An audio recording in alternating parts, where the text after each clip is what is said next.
नमस्कार प्रेक्षकांनो, ठरलं तर मग ही स्टार प्रवाहावरील मालिका जी आहे ती आता सगळ्यांचं मनोरंजन करताना आपल्याला दिसत आहे।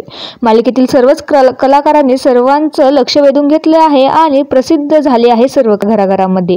दरम्यान कालच या मालिकेच्या सेटवर अस्मिता ही भूमिका साकारणारी मोनिका दबडे हिच्या डोहाळे जेवणाचा कार्यक्रमही पार पडला।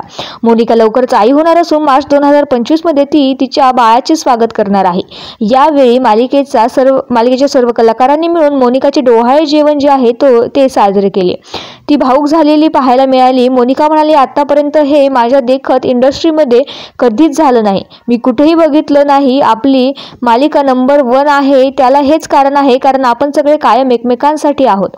मला या मालिकेत काम करण्याची संधी मिळाली यासाठी मी कायमच कृतज्ञ आहे, असे अभिनेत्री मोनिका दबडे म्हणाली।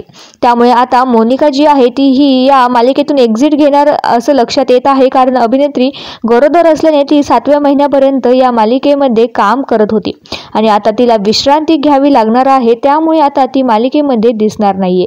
त्यामुळे तुम्ही हिला मिस कराल का ते कमेंटमध्ये नक्की कळवा।